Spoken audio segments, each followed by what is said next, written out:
दोस्तों, तो जैसे कि हम जानते हैं कि इंडिया में टोटल कैंसर में से around 13 to 14% of the total cancer is because of breast cancer. और अक्सर हमें कुछ प्रॉब्लम होता है तो हम सोचते हैं हमको कौन सा मोडालिटी करना चाहिए, कौन सा इन्वेस्टिगेशन करना चाहिए। डॉक्टर ने हमको ये बोला, क्या ये सही से मेरा डिजीज पकड़ पाएगा? क्योंकि बहुत बार क्या होता है कि यूएसजी में तो नॉर्मल निकलता है, लेकिन मुझे तो अपना कंप्लेन फिर भी हो रहा है। तो हम थोड़ा बहुत समझेंगे कि कौन सा मोडालिटी का क्या इंडिकेशन है।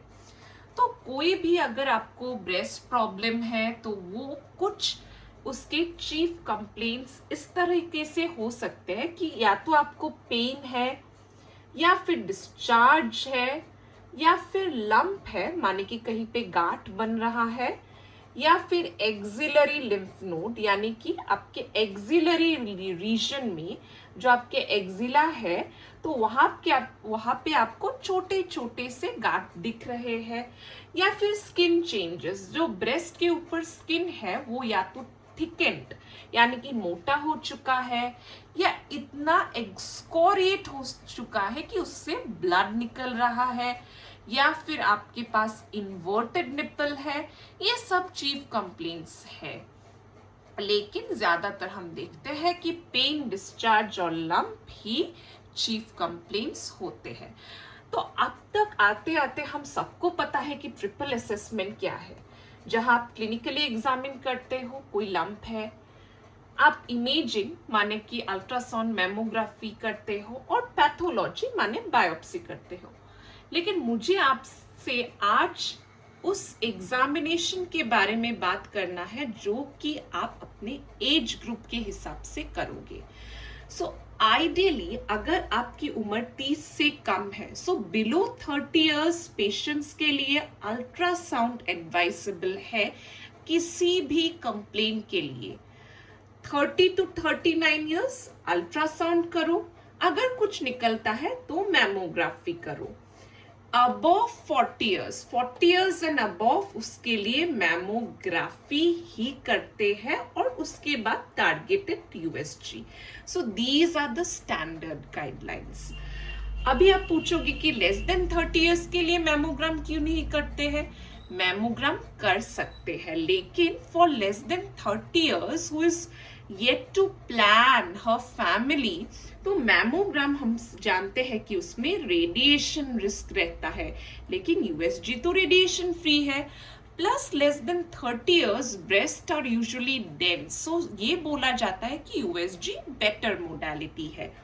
30 to 39 इयर्स के लिए कुछ भी कर सकते, लेकिन यूएसजी करके कुछ निकला तो हम मैमोग्राम करते हैं। अबव 40 इयर्स, अभी आप मुझे पूछोगे कि क्यों हम मैमोग्राम करते हैं। So mammogram is very good modality to pick up microcalcifications and architectural distortion. So जैसे जैसे एज बढ़ता है ब्रेस्ट कैंसर का रिस्क भी बढ़ता है, along with the other risk factors. So a lady who is above 40 years, जिसकी उम्र 40 से above है, और हम देखते हैं कि वो लंप कंप्लेन कर रही है, लेकिन यूएसजी में तो नॉर्मल आया, तो वो इसलिए होता है कि बहुत बार माइक्रो कैल्सिफिकेशंस या आर्किटेक्चरल डिस्टॉर्शन ही रहता है, और वो फीचर होता है किसी ब्रेस्ट कैंसर का, जो कि मैमोग्राम इजीली पिक करता है। मैमोग्राम में कुछ सस्पिशियस मिलने के बाद हम डेफिनेटली टारगेटेड यूएसजी करते हैं, because USG is a very important modality of course. तो यूएसजी जब आप करने जाते हो तो यूएसजी में आपको क्या मिल सकता है? तो जो रेडियोलॉजिस्ट है अल्ट्रासाउंड में, उसको या तो सिस्ट मिल सकता है। Cyst is a benign condition, benign माने जो कि कैंसर नहीं है। फाइब्रोएडिनोमा जो सबसे ज्यादा कॉमन है, वो सबसे ज्यादा कॉमन बिनाइन कंडीशन है, जहां पे आप देखोगे कि जो आपका लंप है वो ब्रेस्ट के एक पोजीशन से लेके दूसरे पोजीशन पे मूव कर देता है जब आप उसको प्रेस करने जाते हो, तो इसे हम माउस इन ब्रेस्ट और ब्रेस्ट माउस भी कहते हैं। या थर्ड अल्ट्रासाउंड आपको ये बोलेगा कि या तो सस्पिशियस हो सकता है, सस्पिशियस माने कि जो बोलता है कि ये कैंसर भी हो सकता है।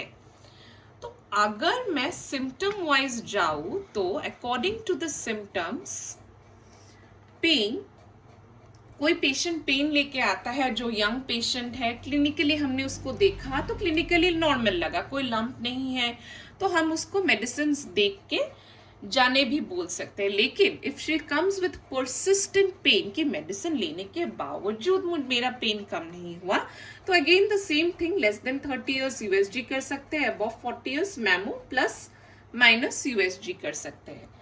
प्रेगनेंसी के लिए हमको याद रखना है कि सबसे best and safest modality USG है। तो यहाँ पे हमको डाउट रहता है कि प्रेगनेंसी में हम क्या मैमोग्राफी और एमआरआई कर सकते हैं। मैमोग्राफी हम कर सकते हैं कुछ कंडीशंस में using the proper shield. Shield माने प्रोटेक्शन, एक जो आपको कोड दिया जाएगा। एमआरआई इज डेफिनेटली, इसमें कोई रेडिएशन का रिस्क तो नहीं है, एमआरआई हम कर सकते हैं। लेकिन बात आता है कॉन्ट्रास्ट का।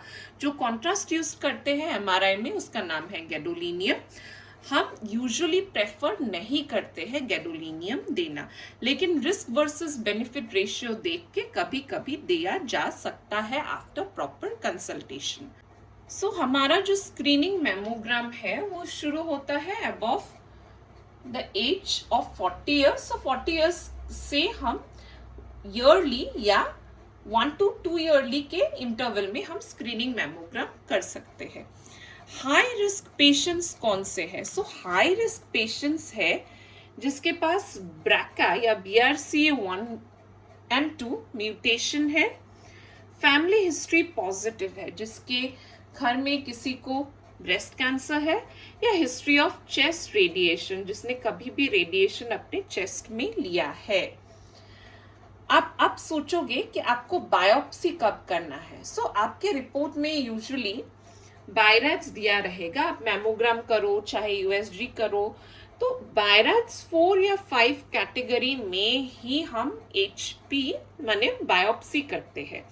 तो थोड़ा सा अगर हम अपने बायरैट्स को देखें, क्योंकि आप जब अपना रिपोर्ट पढ़ेंगे तो आपको ये बायरैट्स कैटेगरी दिखेगा, तो आपको मैं ये जानने के लिए बोलना चाहती हूँ कि बायरैट्स 1 इज अ निगेटिव एग्जामिनेशन, बायरैट्स 2 है जहां पे लीशन मिला है और वो बिनाइन है, माने कि अच्छा है, इसका मेलिग्नेंसी चांस 0% रहता है।